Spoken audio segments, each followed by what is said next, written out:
How's everybody doing? Welcome back to my channel. It's Chase here.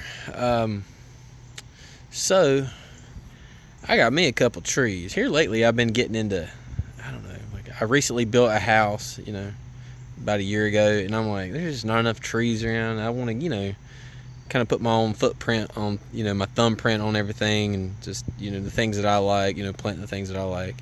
So what I ended up doing, I got a couple trees, kind of on the different spectrum of things. So this is actually a flamethrower redbud. It's a hybrid between a rising sun redbud and also I can't remember the name, but it's more of a burgundy colored weeping form redbud.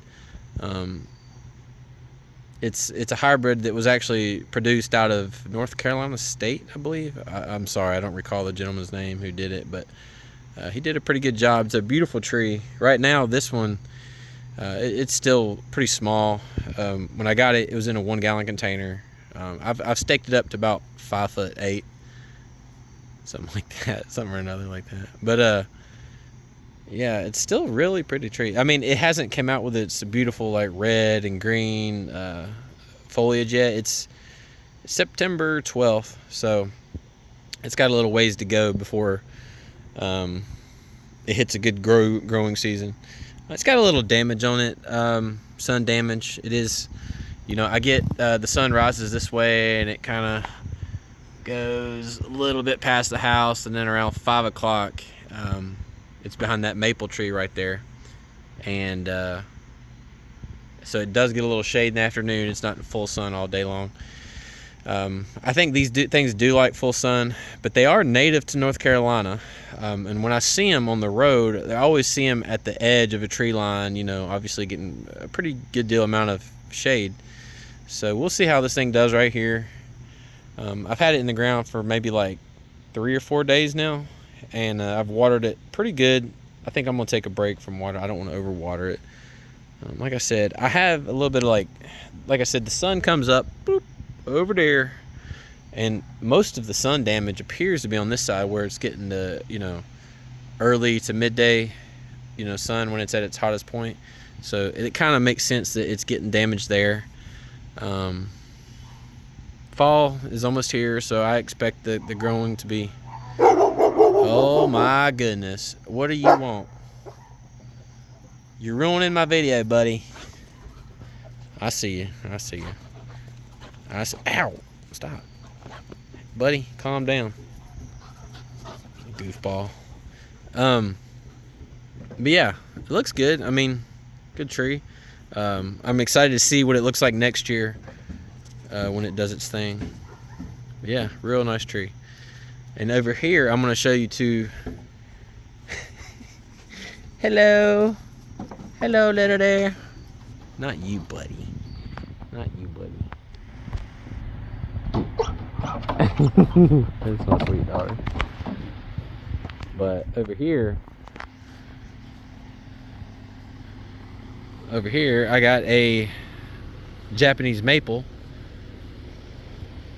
These are not native to North Carolina, but I've really gotten into Japanese maples. It's kind of like my new thing recently.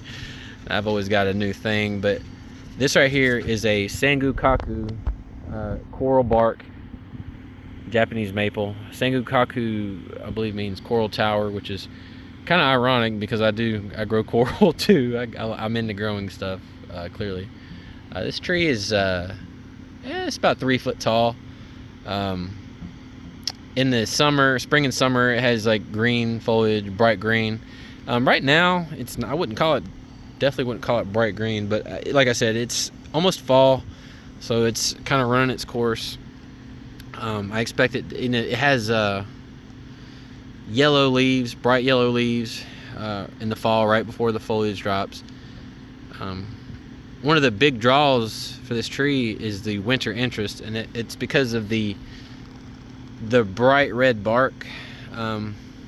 It's not bright red yet. I imagine it'll get brighter in the winter time.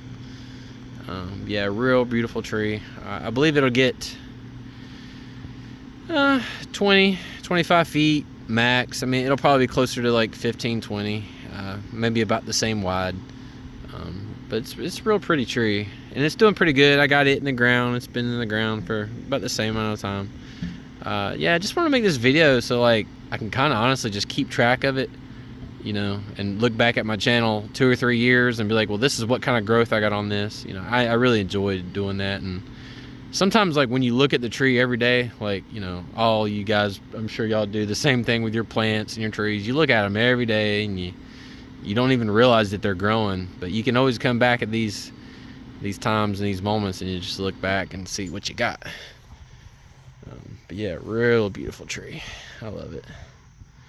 Had to put these little fences around my trees because Goofball over there, I'm not 100% sure he won't just smash into the tree.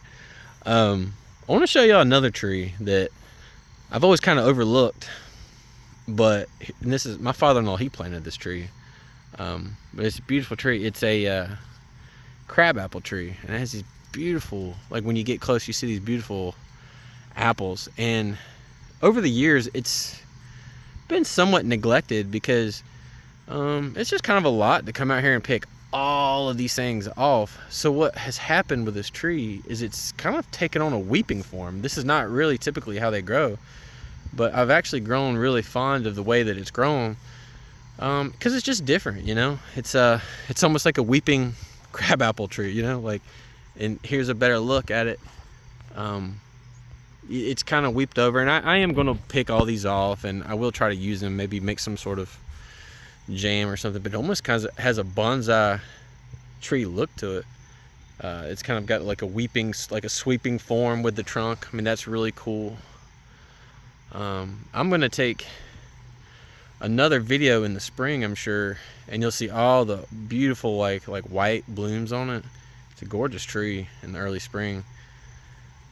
But yeah, that's a little look at the trees, and here y'all can have another look at my goofy dogs that play a little too rough. But all right, well, I hope y'all appreciate these, like and, you know, enjoy these videos, and I hope y'all have a blessed day and take care. What are y'all doing?